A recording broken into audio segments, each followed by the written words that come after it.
প্রিয় শিক্ষার্থীরা, তোমরা সবাই কেমন আছো? আশা করি তোমরা সবাই ভালো আছো। বিএন ইংলিশ স্কুলের পক্ষ থেকে সবাইকে স্বাগত। আর স্বাগত জানিয়ে শুরু করছি আজকের আলোচনা।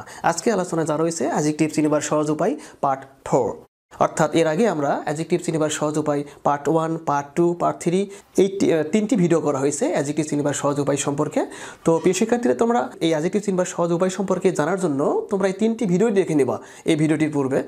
প্রিয় শিক্ষার্থী, তোমাদের সুবিধার্থে আমার এই ভিডিওটির ডেসক্রিপশনে পূর্বের তিনটি ভিডিওর লিঙ্ক দেওয়া আছে। তোমরা ওই তিনটি ভিডিও অবশ্যই দেখে নেবে, তাহলে পূর্ণাঙ্গ একটা ধারণা আসবে কীভাবে অ্যাডজেক্টিভ চেনা যায়। তো প্রিয় শিক্ষার্থী, এখানে তোমরা দেখতে পাচ্ছ যে কিছু সাফিক্স দেওয়া আছে। এই সমস্ত সাফিক্স একটা শব্দের শেষে কীভাবে যুক্ত হয়ে অ্যাডজেক্টিভ গঠিত হয় সেই বিষয়টি নিয়ে আলোচনা করব। তো প্রথমেই দেওয়া আছে এখানে সাম, অর্থাৎ কোনো শব্দের শেষে যদি সাম যুক্ত হয় তাহলে সেটি অ্যাডজেক্টিভ রূপান্তরিত হয়। অর্থাৎ সাম হ্যান্ডসাম, হ্যান্ডসাম অর্থ হলো সুদর্শন, অসাম অর্থ হলো ভীষণ।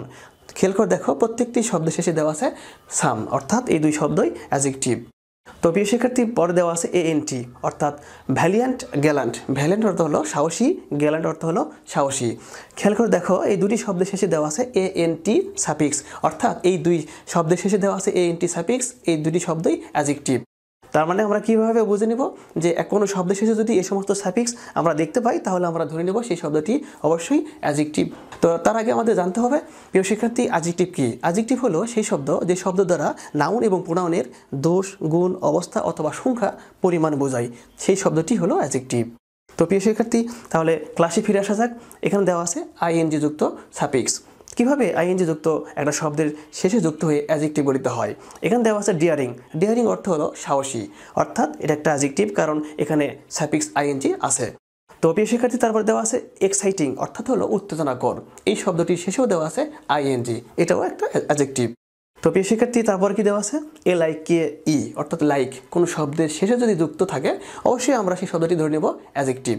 তো এখানে দেওয়া আছে চাইল্ড লাইক। চাইল্ড লাইক অর্থ হলো শিশু সুলভ। ব্রাদার লাইক অর্থাৎ ভাইয়ের মতো, এই দুই শব্দই অ্যাডজেক্টিভ। তারপর কি দেওয়া আছে OSE, অর্থাৎ কোনো শব্দের শেষে যদি OSE যুক্ত থাকে তাহলে আমরা সেই শব্দটি ধরে নেব অ্যাডজেক্টিভ। তো এখানে দেওয়া আছে ভার্বস। ভার্বস অর্থ হলো শব্দবহুল অথবা বাগড়ম্বরপূর্ণ। এই শব্দের শেষে আমরা OS দেখতে পাচ্ছি। প্রিয় শিক্ষার্থী, তাহলে আমরা কীভাবে ধরে নেব? কোনো শব্দের শেষে যদি OSE থাকে তাহলে সেই শব্দটি আমরা অ্যাডজেক্টিভ হিসেবে ধরে নেব। তো প্রিয় শিক্ষার্থী, তারপরে কি দেওয়া আছে LENT সাফিক্স, অর্থাৎ এই সাফিক্স যদি কোনো শব্দের শেষে যুক্ত থাকে অবশ্যই সেই শব্দটি অ্যাডজেক্টিভ। এখানে দেওয়া আছে কর্পিউলেন্ট, অর্থাৎ গোলাকার, স্থূলকার, স্থূল। ইনডোলেন্ট অর্থ হলো অলস। এই দুই শব্দের শেষে দেওয়া আছে LENT সাফিক্স, অর্থাৎ এগুলো অ্যাডজেক্টিভ।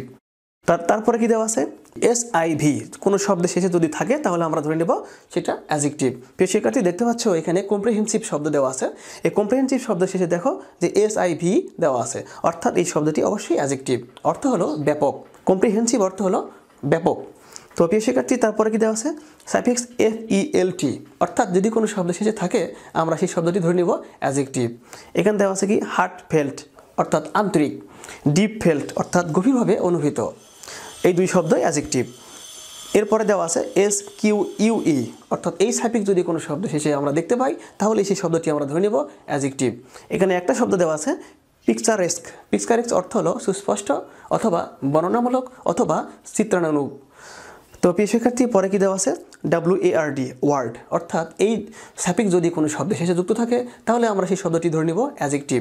এখানে দেওয়া আছে ব্যাকওয়ার্ড, অর্থাৎ পিছনে, নর্থওয়ার্ড, উত্তরমুখে বা উত্তর দিকে, এই দুই শব্দই অ্যাডজেক্টিভ। প্রিয় শিক্ষার্থী, তারপরে কি দেওয়া আছে প্রুফ, অর্থাৎ এই প্রুফ সাফিক্স যদি কোনো শব্দের শেষে থাকে আমরা ধরে নেব সেটি অ্যাডজেক্টিভ। এখানে দেওয়া আছে বুলেট প্রুফ এবং ওয়াটার প্রুফ। অবশ্যই কোনো নাউনের পূর্বে যদি বসে ওই নাউনকে মডিফাই করে অবশ্যই আমরা ধরে নেব এই water proof, bullet proof adjective. তো ঠিক আছে, তারপরে কি দেওয়া আছে EST, সর্বশেষ যে চিহ্নটা দেওয়া আছে সাফিক্স দেওয়া আছে EST, যেমন এখানে দেওয়া আছে BEST, অর্থাৎ বেস্ট, গ্রেটেস্ট। বেস্ট এবং গ্রেটেস্ট এই দুটি শব্দের অর্থ শ্রেষ্ঠ, এগুলো অ্যাডজেক্টিভ। প্রিয় শিক্ষার্থী, আমার ক্লাসটি যদি ভালো লেগে থাকে অবশ্যই আমার চ্যানেলটি সাবস্ক্রাইব করে আমার সঙ্গে থাকো এবং ভিডিওটিতে লাইক কমেন্ট করতে ভুলো না। ভালো থাকো, সুস্থ থাকো, সবসময় বিএন ইংলিশ স্কুলের সাথেই থাকো। ধন্যবাদ সবাইকে।